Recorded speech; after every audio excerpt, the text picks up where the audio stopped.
Hi good morning. എന്തൊക്കെയുണ്ട് വിശേഷങ്ങൾ? എല്ലാവരും സുഖമായിട്ടിരിക്കുന്നു എന്ന് വിചാരിക്കുന്നു.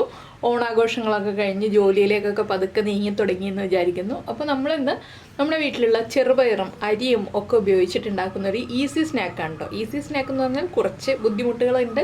എന്താണെന്ന് വെച്ചാൽ നമ്മളിതൊന്ന് ഉരുട്ടിയെടുക്കുന്ന ഒരു ചെറിയ ബുദ്ധിമുട്ടേ ഉള്ളൂ. ബാക്കിയുള്ളതെല്ലാം ഈസി ആയിട്ടുള്ള കാര്യങ്ങൾ തന്നെയാണ്. അപ്പോൾ ചെറുപയറിൻ്റെ വേറൊരു സ്നാക്കും കൂടി വരുന്നുണ്ട് അടുത്ത ദിവസം. നിങ്ങൾ എന്തായാലും രണ്ടും ട്രൈ ചെയ്ത് നോക്കാം കേട്ടോ. രണ്ടിനും രണ്ട് ടേസ്റ്റാണ്. അപ്പോൾ ഇത് ചെറുപയറും അരിയൊക്കെ ഉപയോഗിച്ചിട്ടാണ് നമ്മൾ ചെയ്യുന്നത്. സുഗിയനൊന്നല്ല കേട്ടോ. സുഗിയൻ പോലെയൊക്കെ ഇരിക്കുന്നുണ്ടെങ്കിലും സുഗിയനൊന്നല്ല, പക്ഷേ നല്ല ടേസ്റ്റാണ്. നല്ല സോഫ്റ്റ് ആയിട്ടുള്ളൊരു സ്നാക്കാണ്. അപ്പോൾ എന്തായാലും വൈകിട്ട് 4 മണിക്ക് ചായയുടെ കൂടെ കുട്ടികൾക്ക് ഉണ്ടാക്കി കൊടുക്കുക. അതുപോലെ തന്നെ നമുക്ക് 2-3 ദിവസം എയർടൈറ്റ് ആയിട്ടുള്ള കണ്ടെയ്നറിൽ സൂക്ഷിച്ച് വയ്ക്കാം, മോശമായി പോവില്ല. അപ്പോൾ എന്തായാലും എല്ലാവരും ട്രൈ ചെയ്ത് നോക്കും എന്ന് വിചാരിക്കുന്നു. നമുക്ക് നമ്മുടെ ഈ സ്നാക്ക് എങ്ങനെയാണ് തയ്യാറാക്കുന്നതെന്ന് നോക്കാം. നമുക്ക് നമ്മുടെ ഇൻഗ്രീഡിയൻസ് നോക്കാം. നമ്മളിപ്പോൾ 1 കപ്പ് ഉണക്കലരി വറുത്തെടുത്തിട്ടുണ്ട്. ഉണക്കലരി ആവാം, പച്ചരി ആവാം, നമ്മൾ ചോറ് വയ്ക്കുന്ന അരി ആവാം, ഏത് അരി വേണമെങ്കിലും എടുക്കാം. ഞാനിപ്പോൾ ഉണക്കലരി എടുത്തു എന്നേ ഉള്ളൂ. നമുക്കിപ്പോൾ റേഷൻ കടയിലെ കിറ്റിൽ നിന്ന് കിട്ടിയ ആ ഒരു ഉണക്കലരി ഉണ്ടല്ലോ, അതാണ് ഞാൻ എടുത്തിട്ടുള്ളത്. അപ്പോൾ നിങ്ങളുടെ കയ്യിൽ ഉണക്കലരി ഉണ്ടെങ്കിൽ ഉണക്കലരി എടുത്തോളൂ, ഇല്ലെങ്കിൽ വേറെ ഏതരി വേണമെങ്കിലും എടുക്കാം.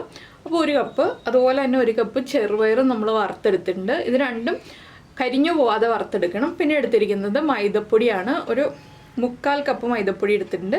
മൈദപ്പൊടി നമ്മൾ തിന്നായിട്ട് മിക്സ് ചെയ്യുന്നു, തിക്കായിട്ട് മിക്സ് ചെയ്യുന്നു എന്നുള്ളതനുസരിച്ച് 3/4 കപ്പ് മുതൽ 1 കപ്പ് വരെ എടുക്കാം.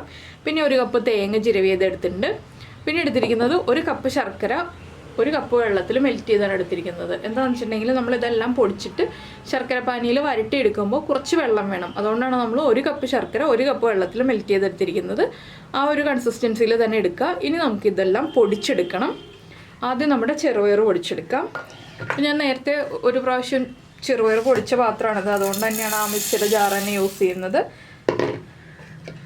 ചെറുപയർ നന്നായിട്ടൊന്ന് പൊടിഞ്ഞ് കിട്ടുക. ചെറിയ തരിതരിപ്പുണ്ടെങ്കിലും കുഴപ്പമില്ല, എങ്കിലും നമുക്ക് മാക്സിമം ഫൈനായിട്ട് പൊടിച്ചെടുക്കാൻ പറ്റുകയാണെങ്കിൽ അതുപോലെ പൊടിച്ചെടുക്കാം.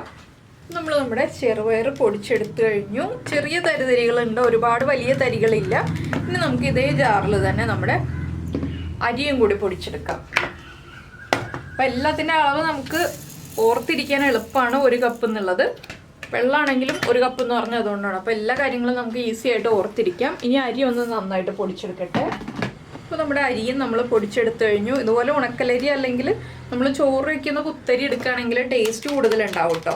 പച്ചരി എടുക്കുന്നതിനേക്കാൾ ടേസ്റ്റ്, അല്ലെങ്കിൽ വൈറ്റ് അരി എടുക്കുന്നതിനേക്കാൾ ടേസ്റ്റ് കൂടുതൽ ഈ ഉണക്കലരിക്ക് അല്ലെങ്കിൽ കുത്തരിക്കാണ്. അപ്പോൾ നിങ്ങൾ മാക്സിമം ഉണക്കലരി അല്ലെങ്കിൽ കുത്തരി തന്നെ എടുക്കാൻ ശ്രദ്ധിക്കൂ. ഇനി നമുക്ക് ഇതെല്ലാം ശർക്കര പാനിയിൽ ഒന്ന് വിളയിച്ചെടുക്കാം. ഇപ്പോൾ നമ്മളൊരു പാൻ വെച്ചിട്ടുണ്ട്. പാനിലേക്ക് നമ്മൾ മെൽറ്റ് ചെയ്ത് വെച്ചിരിക്കുന്ന ശർക്കര ചേർത്ത് കൊടുക്കുക. ആദ്യം കുറച്ച് ശർക്കര പാനി മാറ്റി വയ്ക്കാം, നമുക്ക് ലാസ്റ്റ് ആവശ്യം വരികയാണെങ്കിൽ ചേർത്ത് കൊടുക്കാം. ഇതിലേക്ക് നമ്മൾ എടുത്ത് വെച്ചിരിക്കുന്ന തേങ്ങ ഉണ്ടല്ലോ, തേങ്ങ ആദ്യം ചേർക്കാം. തേങ്ങ ചേർത്ത് ഒന്ന് ഇളക്കി മിക്സ് ചെയ്യുക. ഇത് നന്നായിട്ട് ഒന്ന് ചൂടായി വരുമ്പോൾ വേണം നമുക്ക് ബാക്കിയുള്ള കാര്യങ്ങൾ ചേർക്കാൻ. അപ്പോൾ നിങ്ങളുടെ കയ്യിൽ ഏലക്കാപ്പൊടി ഇല്ലയെന്നുണ്ടെങ്കിൽ 1 ഏലക്കയോ 2 ഏലക്കയോ ഒന്ന് തൊലിയൊക്കെ മാറ്റി പൊടിച്ച് ചേർത്തോളൂ. ഞാനിപ്പോൾ ഏലക്ക പൊടി ചേർക്കുന്നുണ്ട്. പിന്നെ ജീരകത്തിൻ്റെ ഫ്ലേവർ താല്പര്യമുണ്ടെങ്കിൽ ജീരകം ചേർക്കാം. ഇത് രണ്ടും ചേർക്കണമെന്ന് നിർബന്ധമൊന്നുമില്ല. ചേർത്താൽ നല്ല ടേസ്റ്റാണ്, ചേർത്തില്ലെങ്കിലും കുഴപ്പമില്ല. അപ്പോൾ നിങ്ങളുടെ താല്പര്യം അനുസരിച്ച് ചേർക്കാവുന്നതാണ്. ഞാൻ ഏലക്കപ്പൊടി മാത്രമാണ് ചേർക്കുന്നത്. അപ്പോൾ നമ്മുടെ ശർക്കരപ്പാനിയും തേങ്ങയും ചേർന്ന് തിളച്ച് വരുന്നുണ്ട്. ഇതിലേക്ക് 1/2 ടീസ്പൂൺ ഏലക്ക പൊടിച്ചത് ഞാൻ ചേർക്കുന്നുണ്ട്. അതിൻ്റെ കൂടെ തന്നെ ഫ്ലെയിം കുറച്ച് വെച്ചിട്ട് നമുക്കിനി നമ്മുടെ ചെറുപയർ പൊടിച്ചതുണ്ടല്ലോ അത് ചേർത്ത് കൊടുക്കാം. അതുപോലെ തന്നെ ഇതൊന്ന് മിക്സായി വരുമ്പോൾ നമ്മൾ പൊടിച്ച് വെച്ചിരിക്കുന്ന അരിയും കൂടി ചേർത്ത് കൊടുക്കാം. ഇതെല്ലാം ചേർത്ത് നന്നായിട്ടൊന്ന് മിക്സ് ചെയ്തെടുക്കുക. ഇത് 1 സ്ട്രിങ് കൺസിസ്റ്റൻസി അങ്ങനെയൊന്നുമില്ല കേട്ടോ ശർക്കര പാനിക്ക്. ജസ്റ്റ് ശർക്കര പാനിയിലേക്ക് ഇതെല്ലാം ചേർത്തൊന്ന് മിക്സ് ചെയ്തെടുക്കുന്നു, അത്രയേ ഉള്ളൂ. ആ നനവില്ലാത്ത കാര്യങ്ങളായിരിക്കണം എന്ന് മാത്രമേ ഉള്ളൂ. ശർക്കര പാനിയിലുള്ള വെള്ളമൊന്നും കംപ്ലീറ്റ് വറ്റി 1 സ്ട്രിങ്ങോ 2 സ്ട്രിങ്ങോ ഒന്നും ആവേണ്ട ആവശ്യമില്ല. ഈ പൊടികളിലേക്ക് ശർക്കരപ്പാനി നന്നായിട്ട് പിടിച്ചു വരണം. നമ്മൾ ശർക്കരപ്പാനി കുറവാണെന്ന് വിചാരിച്ചിട്ട് ഇനി ഇപ്പോൾ തന്നെ ഒഴിച്ചു കൊടുക്കരുത്. എന്താണെന്ന് വെച്ചാൽ ഇത് നന്നായിട്ട് ഇളക്കി മിക്സ് ചെയ്ത് വരുമ്പോൾ ആവശ്യത്തിന് ശർക്കരപ്പാനി ഉണ്ടാവും. അപ്പോൾ നല്ലൊരു മണം വരും. വറുത്ത് പൊടിച്ച അരിയും തേങ്ങയും ഏലക്കപ്പൊടിയും എല്ലാം ചേർന്ന് നല്ലൊരു മണം ഇപ്പോൾ തന്നെ വന്നു കഴിയുന്നുണ്ട്. ഇത് വെറുതെ ഇങ്ങനെ സ്പൂണിൽ കോരി കഴിക്കാവുന്നതാണ് കേട്ടോ. ഇത് വേറെ രീതിയിലൊന്നും ആക്കേണ്ട ആവശ്യമില്ല. പക്ഷെ നമ്മൾ വേറെ രീതിയിലാക്കിയാൽ നമുക്ക് കൂടുതൽ ദിവസം സ്റ്റോർ ചെയ്ത് വെച്ചിട്ട് കഴിക്കാം. ഒരു 2-3 ദിവസം ഉറപ്പായിട്ടും നമുക്ക് റൂം ടെമ്പറേച്ചറിൽ സൂക്ഷിക്കാവുന്ന ഒരു കാര്യമാണിത്. ഇപ്പോൾ ഉണ്ടോ നമ്മുടെ മിക്സ് റെഡി ആയി വന്നു. നമ്മൾ ഇനി ശർക്കരപ്പാനി ചേർക്കുന്നില്ല. ഇനി നമുക്ക് ഫ്ലെയിം ഓഫ് ചെയ്യാം. ഇതൊന്ന് ചൂട് കുറയുമ്പോൾ ഉരുട്ടിയെടുക്കാം. ഒരുപാട് വലിയ ബോൾസായിട്ട് ഉരുട്ടരുത്, ചെറിയ ബോൾസായിട്ട് ഉരുട്ടാം.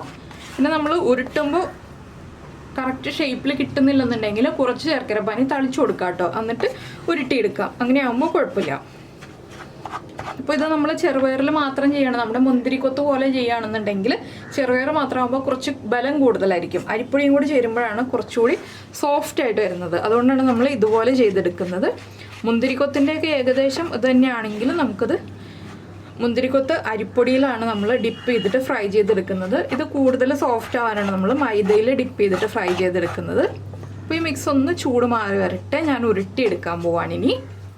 നമ്മുടെ മിക്സ് എല്ലാം നമ്മൾ ഇതുപോലെ ബോൾസ് ആക്കിയിട്ടുണ്ട്. ഞാനപ്പോൾ ബോൾസ് ആക്കുന്നത് കാണിക്കാതിരുന്നത് എന്താണെന്ന് വെച്ചാൽ എല്ലാവർക്കും ഉരുട്ടിയെടുക്കാൻ അറിയാവുന്നതല്ലേ.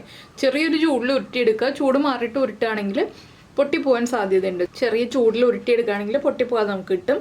ഇനി ഇത് നമ്മൾ ഡിപ്പ് ചെയ്ത് ഫ്രൈ ചെയ്യാനുള്ള മൈദയുടെ ബാറ്റർ റെഡിയാക്കിയിട്ടുണ്ട്. മൈദപ്പൊടിയിലേക്ക് ഒരു പിഞ്ച് ഉപ്പ് ചേർത്തിട്ടുണ്ട് കേട്ടോ. ആ മധുരം ഒന്ന് ബാലൻസ് ചെയ്യാൻ ഒരു പിഞ്ച് ഉപ്പ് ചേർത്തിട്ട് ഈ ഒരു കൺസിസ്റ്റൻസിയിലാണ് നമ്മൾ മിക്സ് ചെയ്തെടുത്തിട്ടുള്ളത്. ഒരുപാട് തിന്നല്ല ഒരുപാട് തിക്കും അല്ലാത്ത രീതിയിലാണ് നമ്മൾ മിക്സ് ചെയ്തെടുത്തിട്ടുള്ളത്. ഇനിയിപ്പോൾ നമുക്കിത് ഫ്രൈ ചെയ്തെടുക്കാം. എണ്ണ ചൂടാക്കാൻ വയ്ക്കാം. അപ്പോൾ നമുക്ക് നമ്മുടെ എണ്ണ ചൂടായോ എന്ന് നോക്കാം. ഒരു ഡ്രോപ്പ് മാവ് ഒന്ന് ഒഴിച്ച് നോക്കിയിട്ട് നമുക്ക് ചൂടായിട്ടുണ്ട്. ഇനി നമുക്ക് നമ്മുടെ ബോൾസ് ഓരോന്നായിട്ട് ഇതിലേക്ക് ഡിപ്പ് ചെയ്ത് ഫ്രൈ ചെയ്തെടുക്കാം. കൂടുതൽ എണ്ണ ഇട്ട് കൊടുക്കരുത് കേട്ടോ. 4-5 എണ്ണം ഒരു സമയത്ത് ഇട്ട് കൊടുക്കുക. നമ്മളിതുപോലെ മാവിലേക്ക് ബോൾസ് ഇട്ടിട്ട് എണ്ണയിലേക്ക് ഇട്ട് ഫ്രൈ ചെയ്തെടുക്കുക. സാധാരണ പഴമൊക്കെ പൊരിച്ചെടുക്കുന്ന പോലെ തന്നെ. ഒരുപാട് തിക്കായിട്ടുള്ള കോട്ടിങ് ആയിരിക്കരുതെന്ന് മാത്രം. കുറച്ച് തിന്നായിട്ടുള്ള കോട്ടിങ് ആയിരിക്കണം. നിങ്ങൾക്ക് സ്പൂൺ ഉപയോഗിച്ചിടണം എന്നുണ്ടെങ്കിൽ സ്പൂൺ ഉപയോഗിച്ചിടാം. ഇല്ലെങ്കിൽ ഇതുപോലെ കൈ ഉപയോഗിച്ച് തന്നെ ഇടാം. ഞാനിപ്പോൾ 2-3 എണ്ണം കൂടി ഇട്ട് കൊടുക്കുന്നുണ്ട്. ഇതിൽ പിന്നെ കുക്കിംഗ് ടൈം ഒന്നും അധികം വരുന്നില്ല. നമ്മുടെ ഈ മാവ് മാത്രം ഒന്ന് കുക്കായാൽ മതി. ബാക്കിയെല്ലാം കുക്കായതാണ്. പിന്നെ ചെറുപയർ കൊണ്ട് നമുക്ക് ഉണ്ടാക്കാൻ പറ്റുന്ന മറ്റൊരു ഈസി റെസിപ്പിയാണ് നമ്മുടെ സുഗിയൻ. ചെറുപയർ വേവിച്ചിട്ട്. അപ്പോൾ നിങ്ങൾ സുഗിയൻ്റെ റെസിപ്പി ഉണ്ടാക്കി നോക്കിയിട്ടില്ലെങ്കിൽ നമ്മൾ ചെയ്തിട്ടുണ്ട്. നീതാസ് ടേസ്റ്റ്ലാൻഡ് സുഗിയൻ എന്ന് പറഞ്ഞ് സെർച്ച് ചെയ്തിട്ടുണ്ടെങ്കിൽ നിങ്ങൾക്ക് ആ റെസിപ്പി കിട്ടും. അപ്പോൾ എന്തായാലും ചെറുപയർ ഉപയോഗിച്ച് വളരെ ഹെൽത്തി ആയിട്ട് ഉണ്ടാക്കാൻ പറ്റുന്ന കുറേ റെസിപ്പീസ് ഉണ്ട്. ഫ്രൈ ചെയ്തും ആവി കയറ്റിയും ഒക്കെ ഉണ്ടാക്കാം. അപ്പോൾ നിങ്ങളതെല്ലാം ട്രൈ ചെയ്ത് നോക്കൂ. ഇതൊന്ന് കുക്കായി വരുമ്പോൾ നമുക്ക് അടുത്ത സൈഡിലേക്ക് തിരിച്ചിടാം. ജസ്റ്റ് ഒന്ന് ഫ്രൈ ആയി വരുമ്പോൾ നമുക്ക് ഇതുപോലെ ഒരു ഫോർക്ക് ഉപയോഗിച്ചിട്ട് അടുത്ത സൈഡിലേക്ക് തിരിച്ചിടാം. പിന്നെ ഈ ഒരു മാവിൽ നമുക്ക് വേണമെന്നുണ്ടെങ്കിൽ മഞ്ഞൾപ്പൊടി ചേർക്കാം കേട്ടോ. പൊതുവേ നമ്മൾ സുഗിയനിലാണ് മഞ്ഞൾപ്പൊടി ചേർക്കാറുള്ളത്. അതുകൊണ്ടാണ് ഞാൻ സുഗിയൻ്റെ കാര്യം പറഞ്ഞത്. ഇതിപ്പോൾ അത് കണ്ടോ, ഒരു സൈഡ് ഫ്രൈ ആയി വന്നിട്ടുണ്ട്. നമുക്കിതുപോലെ അടുത്ത സൈഡിലേക്ക് തിരിച്ച് ഇട്ട് കൊടുക്കുമ്പോൾ അത് വിട്ട് വന്നോളും ഒരുമിച്ചിരിക്കുന്നത്. വിട്ട് വന്നില്ലെങ്കിലും കുഴപ്പമില്ല. നമ്മൾ കഴിക്കുമ്പോൾ ഒന്ന് വിടിയിച്ചെടുത്താൽ മതി. അപ്പോൾ ഈ സൈഡും ഇതുപോലെ ഒന്ന് ഫ്രൈ ആയി വരട്ടെ. അപ്പോൾ നമ്മുടെ സ്നാക്കെല്ലാം എന്താ റെഡി ആയി വന്നിട്ടുണ്ട്. ഇത് കണ്ടോ, 2 സൈഡും ഫ്രൈ ആയി വന്നിട്ടുണ്ട്. ഒരുപാട് കളർ മാറുന്നതിന് മുന്നേ തന്നെ നമുക്ക് എണ്ണയിൽ നിന്ന് മാറ്റാം.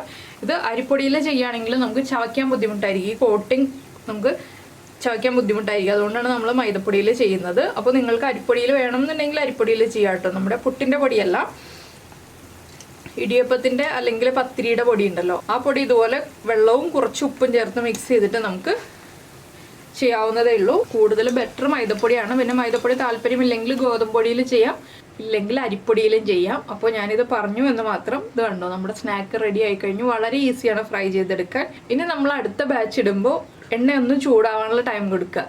നമ്മൾ എടുത്ത വഴി തന്നെ അടുത്ത ബാച്ച് ഇട്ട് കൊടുക്കരുത്. എണ്ണ ഒന്ന് ചൂടായി വരുമ്പോൾ നമുക്ക് അടുത്ത ബാച്ച് ഇട്ട് കൊടുക്കാം. ഇതുപോലെ ഓരോ പ്രാവശ്യം ഇട്ട് കൊടുക്കുമ്പോഴും എണ്ണ ഒന്ന് ചൂടാവാനുള്ള ടൈം കൊടുത്തിട്ട് നമ്മൾ ഇട്ട് കൊടുക്കുക.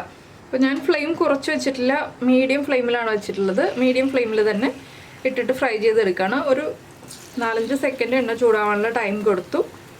അപ്പോൾ നിങ്ങൾ ആദ്യമായിട്ട് ഉണ്ടാക്കുകയാണെങ്കിൽ എല്ലാം 1/2 കപ്പ് ചെയ്തെടുത്താൽ മതി കേട്ടോ. 1/2 കപ്പ് ചെറുപയർ, 1/2 കപ്പ് അരി, ആ ഒരു കണക്കിൽ ഉണ്ടാക്കുക. കൂടുതൽ ക്വാണ്ടിറ്റി ഉണ്ടാക്കണ്ട. പിന്നെ കൂടുതൽ ദിവസത്തേക്ക് വെക്കണം എന്നുണ്ടെങ്കിൽ കൂടുതൽ ക്വാണ്ടിറ്റി ഉണ്ടാക്കി വയ്ക്കാവുന്നതാണ്. അപ്പോൾ എന്തായാലും എല്ലാവരും ഈ ഒരു റെസിപ്പി ട്രൈ ചെയ്ത് നോക്കുമെന്ന് വിചാരിക്കുന്നു. ട്രൈ ചെയ്തിട്ട് ഇഷ്ടമായി കഴിഞ്ഞിട്ടുണ്ടെങ്കിൽ ഒന്ന് അഭിപ്രായം പറയാം കേട്ടോ. നമ്മുടെ വീഡിയോയുടെ താഴെ കമൻറ്റ് ചെയ്യുക. അരി വറുത്ത് പൊടിച്ചതൊക്കെ ഇഷ്ടപ്പെടുന്ന ആളുകൾക്ക് നന്നായിട്ട് ഇഷ്ടപ്പെടുന്ന റെസിപ്പിയാണിത്. കൂടുതൽ ഇന്നത്തെ കുട്ടികൾക്കൊക്കെ അരി വറുത്ത് പൊടിച്ചതൊക്കെ ഇഷ്ടമാണോ എന്നറിയില്ല. പണ്ടുള്ള ആളുകൾക്കൊക്കെ, പണ്ടുള്ള മീൻസ് ഒരു 80s 90s ആളുകൾക്കൊക്കെ ഇഷ്ടപ്പെടുന്ന റെസിപ്പിയാണിത്. അപ്പോൾ എന്തായാലും നമുക്ക് ഇതും കൂടി ഫ്രൈ ചെയ്ത് കോരിയെടുക്കാം. നമ്മുടെ സ്നാക്ക് ഇതാ റെഡി ആയി കഴിഞ്ഞു. ഇതിലും കൂടുതലുണ്ട് കേട്ടോ, ഞാൻ ചെറിയൊരു ക്വാണ്ടിറ്റി എടുത്ത് വെച്ചിട്ടുള്ളൂ. അപ്പോൾ എന്തായാലും എല്ലാവരും ഉണ്ടാക്കി നോക്കുമെന്ന് വിചാരിക്കുന്നു. ഉണ്ടാക്കി നോക്കിക്കഴിഞ്ഞിട്ട് കമൻസൊക്കെ പറയാൻ മറക്കില്ലല്ലോ. അതുപോലെ തന്നെ നമ്മുടെ ചാനൽ ആദ്യമായിട്ട് കാണുകയാണെങ്കിൽ നമ്മുടെ വീഡിയോ പ്രസൻറ്റ് ചെയ്യുന്ന രീതിയൊക്കെ ഇഷ്ടമായിരുന്നുണ്ടെങ്കിൽ നമ്മുടെ ചാനലൊന്ന് സബ്സ്ക്രൈബ് ചെയ്ത് സപ്പോർട്ട് ചെയ്യണേ. സബ്സ്ക്രൈബ് ചെയ്യുന്നതിന് ഈ വീഡിയോയുടെ താഴെയുള്ള റെഡ് സബ്സ്ക്രൈബ് ബട്ടൺ ഒന്ന് ക്ലിക്ക് ചെയ്യുക. ആൻഡ് റൈറ്റ് സൈഡിലുള്ള ബെല്ലൈക്കണും ക്ലിക്ക് ചെയ്യുക. അപ്പോൾ ഓൾ എന്ന് പറഞ്ഞിട്ടൊരു ഓപ്ഷൻ കാണാം. ആ ഓളും കൂടി പ്രസ് ചെയ്തിട്ടുണ്ടെങ്കിൽ ഞാൻ എപ്പോഴും വീഡിയോ അപ്ലോഡ് ചെയ്യുമ്പോൾ നിങ്ങൾക്ക് നോട്ടിഫിക്കേഷൻ വരും. അപ്പോൾ ഇതുണ്ടോ, നല്ല പെർഫെക്റ്റ് ആയിട്ടുള്ള ബോൾസ് റെഡിയാണ്. നല്ല സോഫ്റ്റാണ് കേട്ടോ, ഔട്ടർ കോട്ടിംഗ് ഒക്കെ നല്ല സോഫ്റ്റാണ്. അപ്പോൾ എന്തായാലും എല്ലാവരും ട്രൈ ചെയ്ത് നോക്കൂ. നമുക്ക് നമ്മുടെ അടുത്തൊരു വീഡിയോയുമായിട്ട് അടുത്ത ദിവസം വീണ്ടും കാണാം.